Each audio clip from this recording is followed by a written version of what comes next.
¿Estamos? ¿Aceptaste? Cuando quieras. ¿Sí?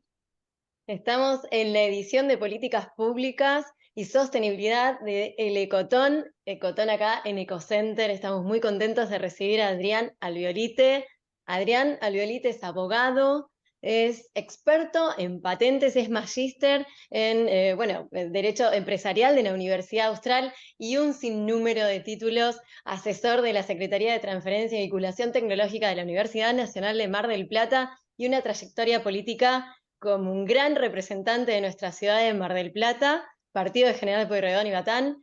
¿Y qué más contarte que nos cuenta él ahora? Adrián, bienvenido a la tercera edición del Ecotón, Ecocenter Argentina, Políticas Públicas y Sostenibilidad. Y contanos, como buen animal político que quién sos y qué estás haciendo ahora. Bienvenido.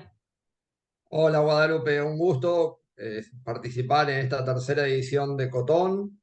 Bueno, en lo personal te cuento que algo ya dijiste, soy abogado, tengo una maestría hecha en Derecho Empresarial en la Austral y varias diplomaturas en dicha universidad también y en otras de la Argentina y del exterior en materia de propiedad intelectual e industrial.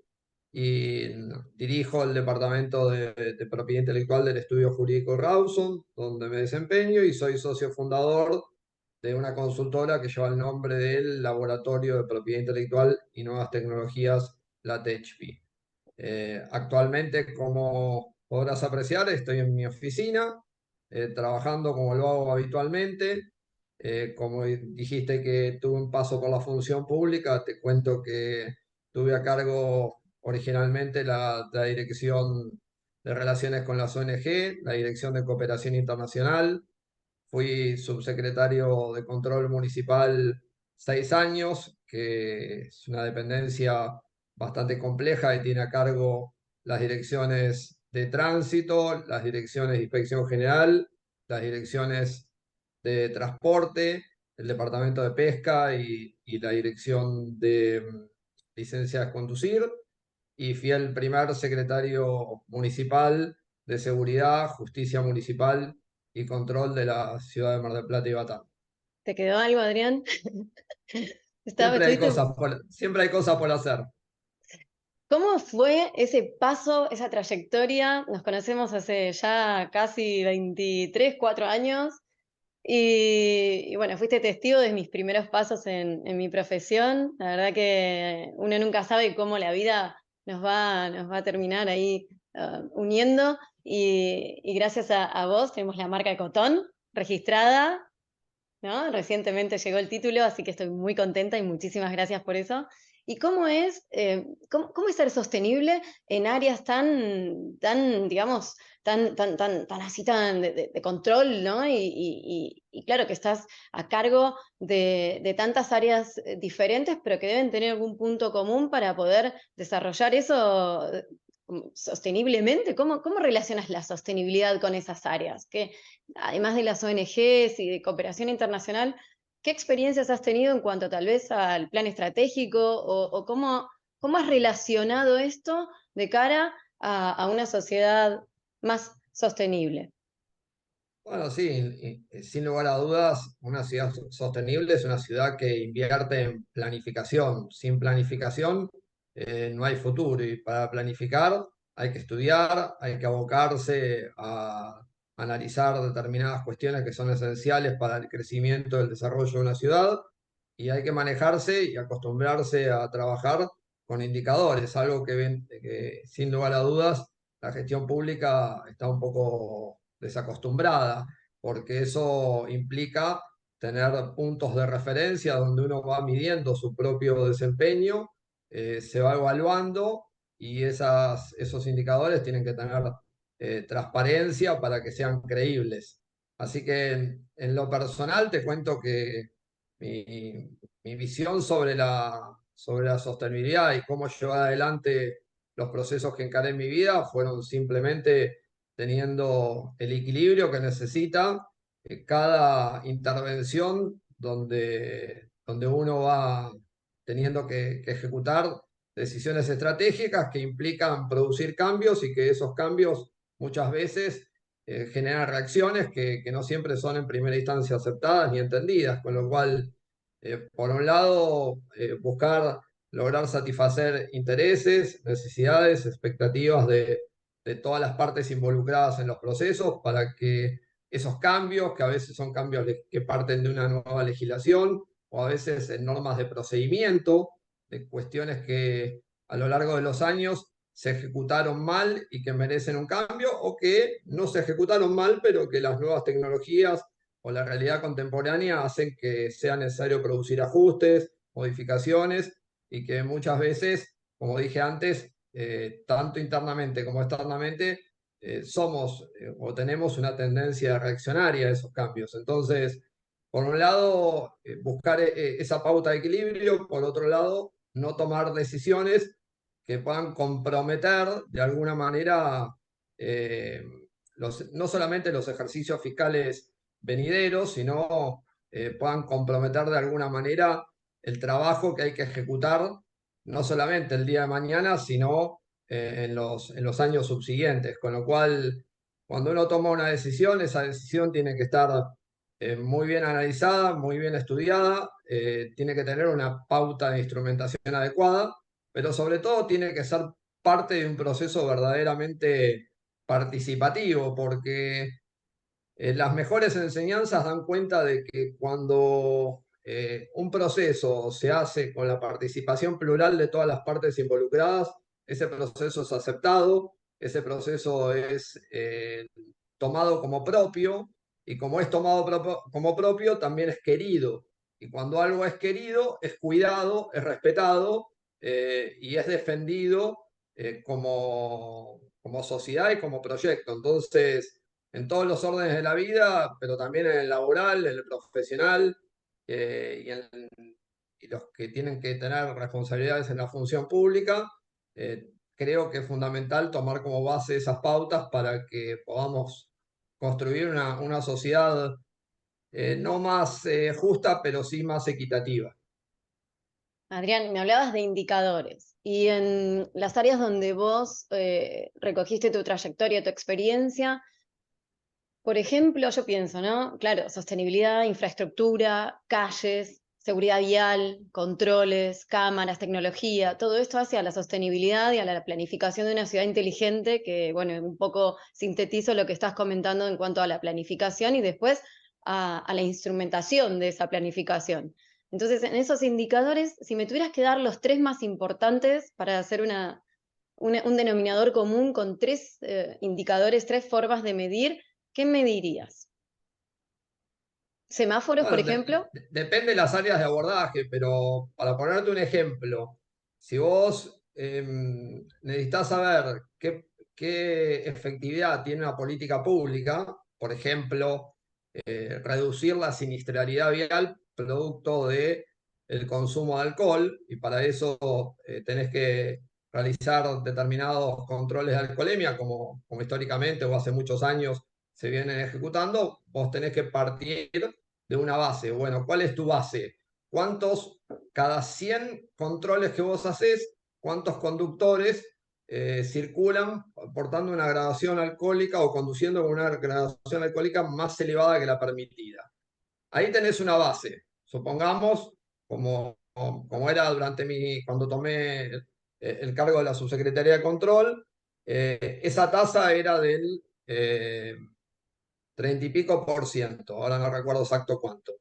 Entonces, nuestra meta era reducir todo lo posible ese indicador, y para eso teníamos que multiplicar la cantidad de controles, porque lamentablemente cuando uno viaja al exterior, valora determinadas normas de conducta que son practicadas por la sociedad, valora determinadas cuestiones que son respetadas, pero esas sociedades más evolucionadas del mundo, en cuanto al cumplimiento de las normas, no lo hacen porque son buenos o porque fueron de alguna manera bien educados. Lo hacen porque hay un rigor formal y práctico en el cumplimiento de las normas, y cuando hay una desviación, esa desviación se sanciona severamente. Primero con una sanción económica, segundo hasta con sanciones de privación de la libertad. Estamos siempre poniendo ejemplos, ¿no? No digo que todos los indicadores que uno ha administrado tienen que ver con esto. Tienen que ver, en este caso, con este ejemplo que estamos dando. Pero cuando Sí, nosotros hacíamos esto, en la ciudad se hacían un promedio de 8.000 alcoholemias por año. Nosotros pasamos a hacer aproximadamente 50.000 y de ese 30 y pico por ciento de personas que conducían alcoholizadas, luego de un periodo de 2, 3 años pasamos a reducirlo más de un 50%. Y finalmente terminamos con una tasa del 8%, lo cual evidentemente, seguramente esas políticas públicas lograron reducir significativamente la cantidad de siniestros viales, la cantidad de accidentes fatales y la cantidad de chicos que aterrizan con los autos cayéndose por el acantilado de la costa en Playa Chica, por ejemplo, ¿no? Como ha pasado en terrible. los últimos tiempos, que eso no se produce mágicamente porque en determinados años o momentos hay circunstancias particulares que hacen acontecer esas circunstancias, sino porque el Estado se retira, hay una ausencia de control, y cuando hay ausencia de control hay exceso, y cuando hay exceso hay consecuencias que después como sociedad tenemos que lamentar. Ese es el resultado práctico en casi todas las cuestiones donde se requiere una presencia activa del Estado. Otro indicador importante es la tasa de mortalidad infantil.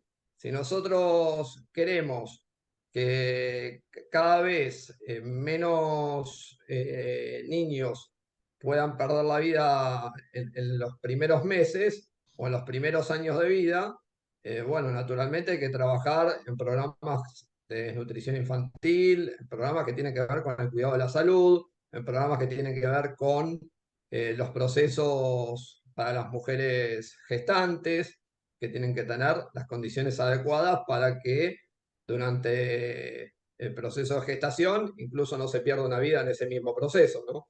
Ni hablar mucho, ni hablar después, ¿no? Que siempre suele ser incluso mucho más perjudicial para la salud emocional de los padres. Pero bueno, Guadalupe, a ver, indicadores hay que trabajar en todos los sentidos.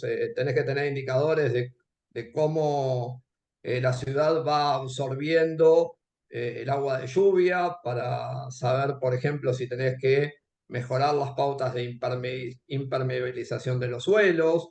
Tenés que tener indicadores de cuánto tiempo tiene que esperar una persona para tomar un colectivo y mejorar esos indicadores, porque en definitiva en el transporte público la eficiencia en parte se mide en el tiempo en que una persona tarda desde el lugar de origen hasta el lugar de destino. Tenés que tener indicadores de todo tipo y así se miden las gestiones públicas y así razonablemente se puede sacar una conclusión de si una gestión fue eficaz o eficiente o fue mejor una que otra. ¿Qué fue, qué fue lo mejor de tu trayectoria política? ¿Con qué te quedás de tu paso por las instituciones municipales? No, a ver, primero el gran proceso de aprendizaje. Yo siempre digo que hice un posgrado en algo que no se enseña en ninguna universidad, ¿no? Eso por un lado. He tenido que conducir áreas muy importantes, he tenido que conducir una estructura que en su totalidad llegó a tener aproximadamente 1.000 empleados.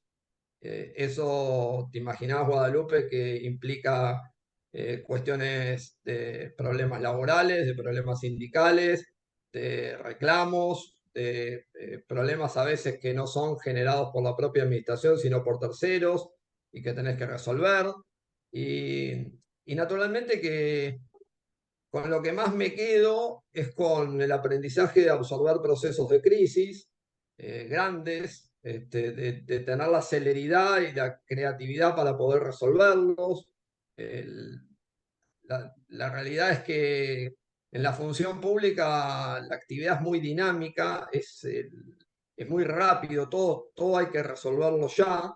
Y hay cosas que, bueno, no solamente requieren de una planificación y de una ejecución en el tiempo para resolver problemas de fondo, pero hay otros que son problemas que la gente necesita que se resuelvan inmediatamente. Si mañana, por ejemplo, hay un problema con los sistemas informáticos y no podés emitir la licencia de conducir, en la ciudad va a haber 300 personas que se quedan sin poder renovar su carnet.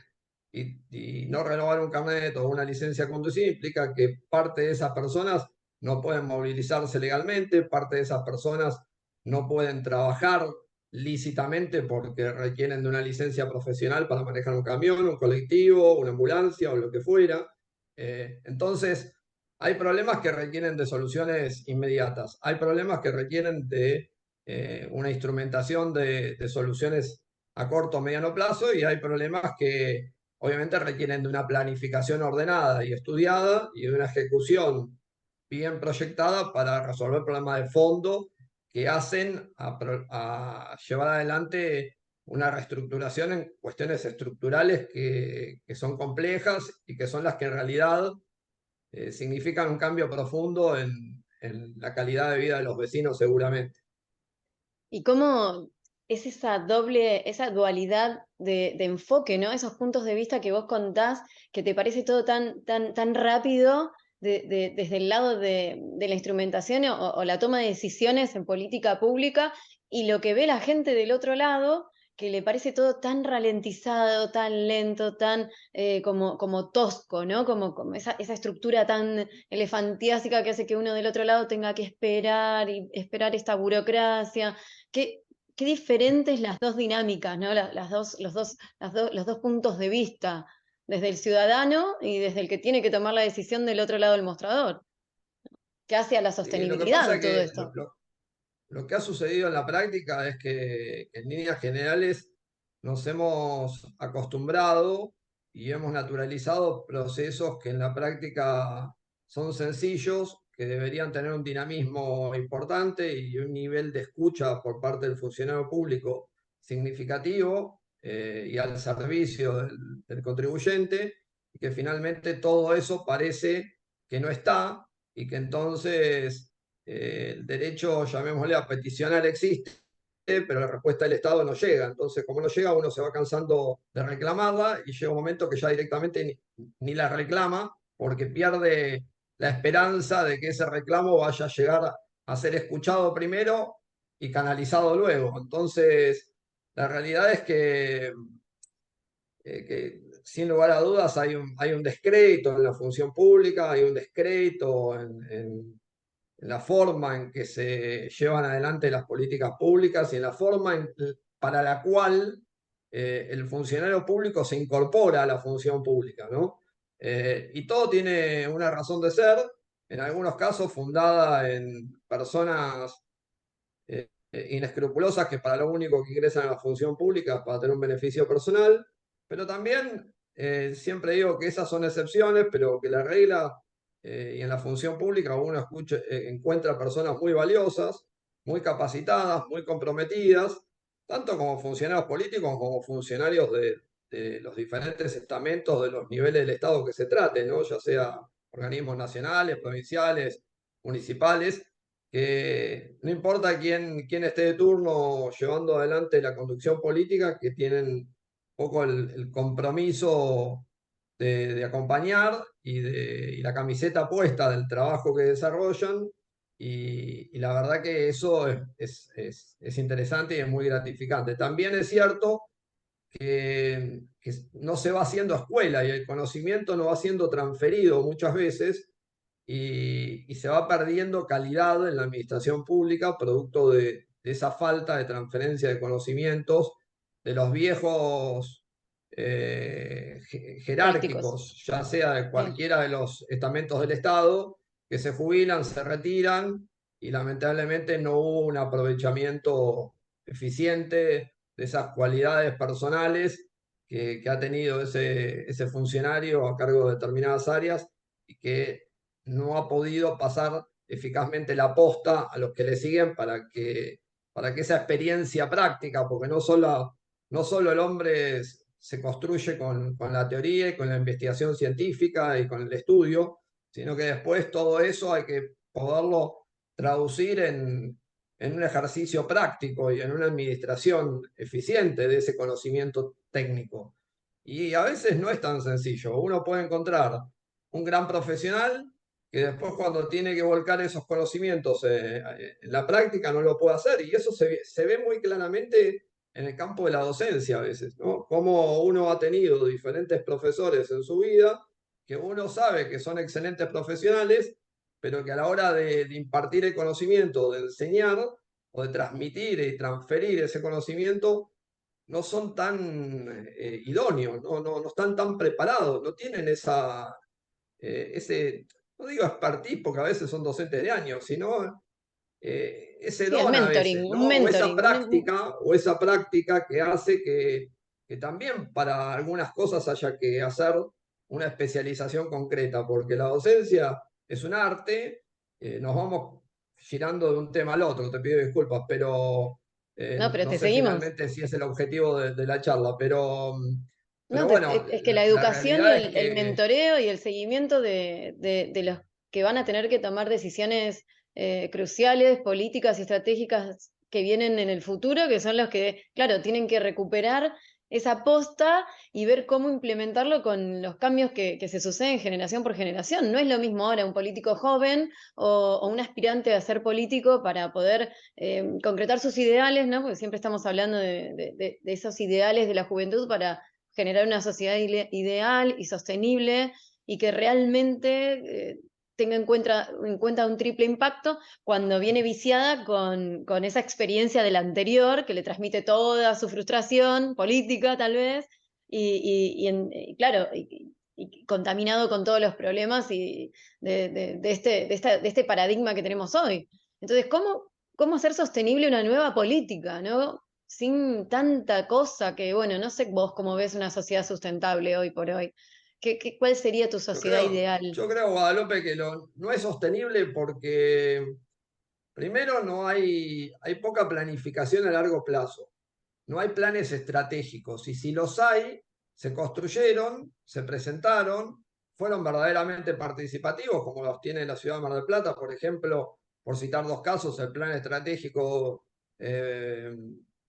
2030 y el plan maestro de transporte y tránsito, pero finalmente vienen las gestiones y no toman esas herramientas para llevar adelante. Entonces, la realidad es que en cada cambio de gobierno no solamente no mejoran lo que hay que mejorar, sino que destruyen lo que está bien hecho.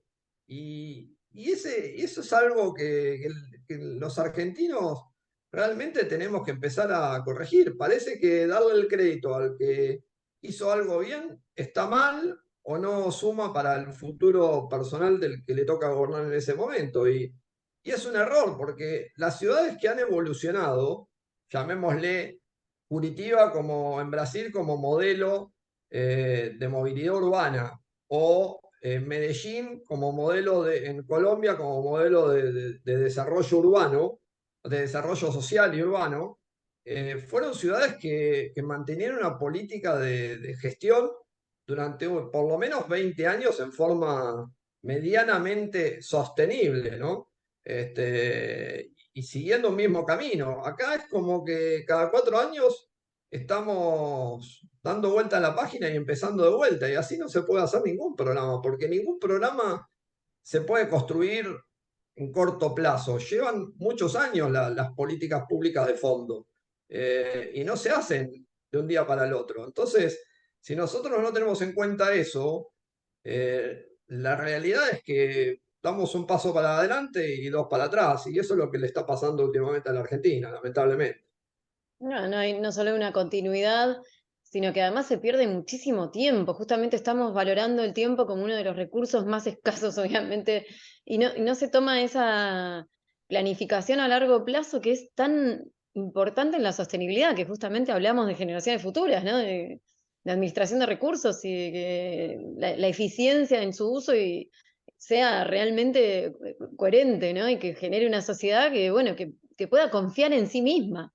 No, realmente es una Pasa, paradoja. pasa, pasa en todos los órdenes donde vos toques. Nosotros estamos hablando de la administración pública, pero yo te lo puedo trasladar a mi profesión y es exactamente igual. O sea, hoy el problema que atraviesa la abogacía, por lo menos en Mar del Plata, en la Argentina, de lo que uno va viendo, es que eh, desarrollar la profesión es casi como tener una mesa de cuatro patas donde vos necesitas, por un lado, conocimiento técnico, con una mirada cada vez más aguda, porque cada vez tenés que ser menos generalista y ser más especialista.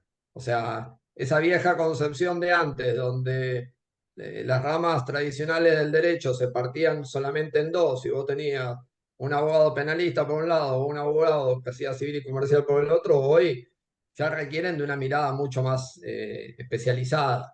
El abogado especialista en derecho aduanero, en derecho aeronáutico, en propiedad intelectual, en daños, en derecho laboral, en procesos de insolvencia, en derecho societario.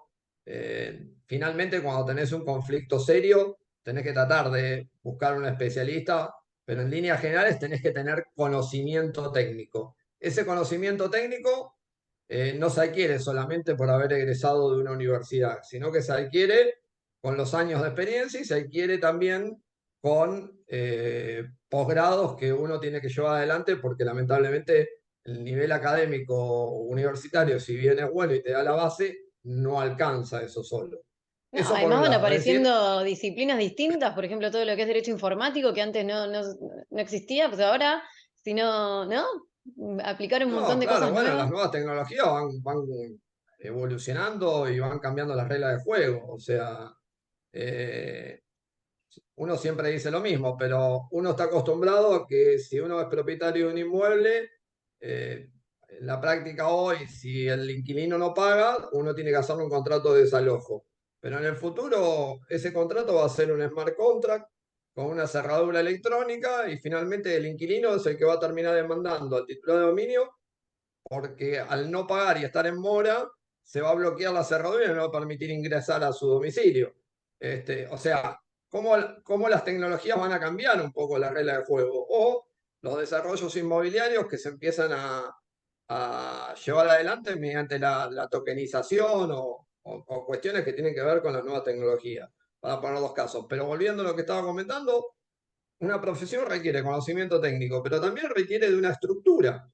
Y una estructura, si no le heredaste, sos segunda generación de abogados, o sea, tus familiares no son abogados, bueno, tenés que lograr construir una estructura cuando vos sos joven, cuando no tenés dinero y cuando tenés que tener lo necesario para poder funcionar. Digo, desde una oficina hasta lo que fuera. Y finalmente tenés que tener también organización, porque nosotros en la profesión trabajamos con mucha documentación, con muchos papeles, con muchas cosas, y cuando uno empieza a no estar organizado y no tiene herramientas de gestión informáticas que lo ayuden a uno a hacer el seguimiento de los expedientes o de las demandas judiciales o de los trámites que va a llevar adelante, lo que termina pasando es que uno se empieza a desorganizar, y eso atenta contra la calidad del servicio, y mañana me suena el teléfono, miro, es Guadalupe Campos. Che, ¿qué tema me habían encomendado, Guadalupe?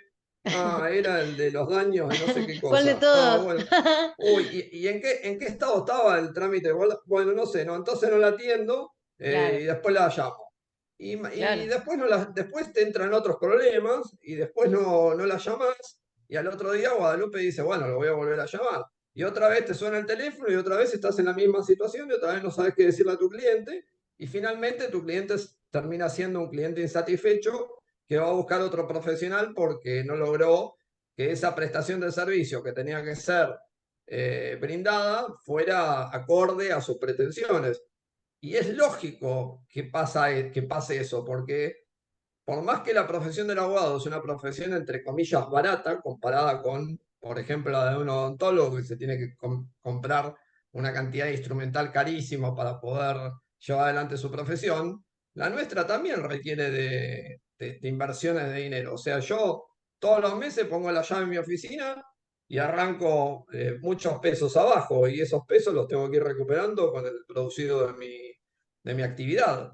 Entonces, Adrián, ¿y hay, cómo hoy, te hoy un metiste? profesional joven, un profesional Sí. joven está en un problema, porque si no heredó una estructura o no tiene condiciones que favorezcan su desarrollo, es muy difícil comenzar a llevar adelante una tarea para la cual encima no tenés conocimiento técnico, capaz no tenés estructura y mucho menos organización.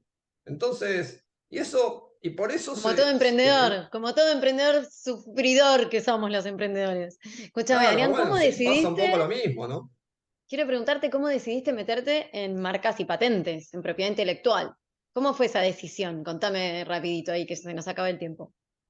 Mira, primero siempre fue una rama del derecho que me gustó mucho por varios motivos. Primero porque es una rama del derecho donde no hay muchos especialistas y eso me genera una posibilidad concreta e interesante. Pero segundo también porque es una rama del derecho muy cultural, le digo yo. ¿Por qué es muy cultural? Porque finalmente quien tiene que proteger su patrimonio intangible tiene que confiarte determinadas cuestiones de su negocio, de su empresa, tiene que mostrarte determinadas artes y oficios, y uno de alguna manera va tomando contacto con una cantidad significativa de temas que de otra manera nunca en su vida hubiera conocido, ni hubiera tenido la posibilidad de, de trabajar con esos temas, de tomar conocimiento de cómo se produce determinado producto o cómo se hace para producir un servicio. Y eso la verdad que también es sumamente interesante y atractivo. Y además es una rama del derecho donde yo siempre digo lo mismo, es el primer paso de cualquier proyecto exitoso. Uno en un punto debería ser el primero que empieza a asesorar y finalmente es la llave que te permite abrir una puerta grande en el derecho empresarial porque el emprendedor después necesita abandonar la figura de trabajar como una persona humana y pasar a trabajar bajo una realidad de personalidad jurídica, con una sociedad comercial o con lo que fuera, y entonces ahí viene el asesoramiento societario, y después empieza a tomar empleados y necesita una ingeniería laboral para surfear un poco las contingencias que presenta un poco la realidad argentina en esa materia. Y después Entonces quebrás. empezás Con esa a, realidad después quebrás. bueno, de alguna manera nuestro rol es poder ir acompañando ese proceso para que justamente sea sostenible.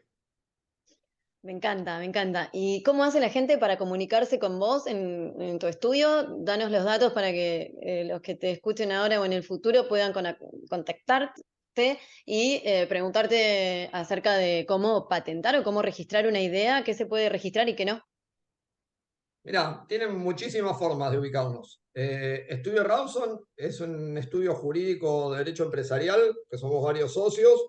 Nuestras oficinas están ubicadas justamente en la calle Rawson, 3483, Rawson, casi España. Nuestro teléfono es el 496-0845. También a mí en lo personal me pueden mandar un WhatsApp al 2234002516. Nos pueden escribir por email a info@estudiorawson.com.ar o a adrian@estudiorawson.com.ar. Y finalmente, en lo personal, me pueden ubicar por cualquier red social con un mensaje directo en Instagram, en Twitter, en Facebook, en LinkedIn, y hasta ahí creo que llego en la actualidad. Adrián, ¿vas a volver a la política o es una etapa cerrada en tu vida? Bueno, volver a la función pública lo veo casi imposible, no es un proyecto que tenga en la actualidad. Eh, Como meta, uno nunca sabe, hace 25 años que estoy relacionado con la actividad política y me gusta, pero la realidad es que no estoy con la energía puesta en volver a la función pública, sino en poder potenciar un poco el desarrollo en el estudio. Eh, ¿Y qué es y para vos la llevar adelante sostenibilidad, Adrián? ¿Cómo? ¿Qué es para vos la sostenibilidad? Ya en el último minuto. Justamente eso, justamente la sostenibilidad es lo que te decía al comienzo de este reportaje, es buscar equilibrio, no tomar decisiones que comprometan tu actividad futura. Ser sostenible justamente es es que tu proyecto pueda perdurar de una forma ordenada y que tu desarrollo pueda ser construido con el correr de los años, creciendo año a año y más allá de las contingencias que cada proyecto puede tener, pero que uno no tome decisiones precipitadas o decisiones que pueden ser un poco impulsivas y que de alguna manera puedan comprometer justamente el propio proyecto. Eso es lo que uno, o lo que en forma personal pienso de la sostenibilidad, ¿no? Está muy Y bien, porque aplicada además para cualquier siempre orden de la vida. el emprendedor siempre es como que estamos muy abrumados por lo que nos dicen los que nos rodean y nos transmiten mucha ansiedad en tomar decisiones o como que estamos haciendo las cosas, te quieren asesorar, te quieren aconsejar, pero a la vez es como que ellos harían las cosas de otra manera. A veces hay cosas que se Bueno, pueden evitar. a veces hay que saber escuchar, siempre después uno tiene que tener la inteligencia para tomar sus propias decisiones, pudiendo recabar de esa gran escucha los mejores aportes, sacar sus propias conclusiones, porque en última instancia los destinos de tu proyecto los decidís vos mismo, pero yo siempre digo lo mismo, a veces no hay que ser ansioso, hay que ser paciente, hay que buscar el camino adecuado para instrumentar la pretensión y sí tener una meta clara de cuál es ese camino y dar pasos firmes para ir en búsqueda de ese objetivo, sea cual fuere. Después las cosas pueden salir bien, pueden salir mal, a veces no depende de que uno simplemente haga las cosas mal, a veces dependen de decisiones de terceros que uno puede aceptar o no, pero van condicionando la realidad y de alguna manera lo que uno no tiene que perder es la esperanza ni la perseverancia. Adrián, me quedo con la palabra equilibrio de todo lo que nos has contado. Te agradezco muchísimo que hayas estado en esta tercera edición del Ecotón, Ecotón Intendentes 2023, Políticas Públicas y Sostenibilidad. Te agradezco muchísimo, te tengo un gran afecto y nos vemos pronto. Te mando un beso muy Bueno, grande. Guadalupe, un Gracias. placer también compartido y a disposición para cuando la oportunidad así lo requiera. Gracias, Adrián, que tengas un excelente año. Igualmente para ustedes.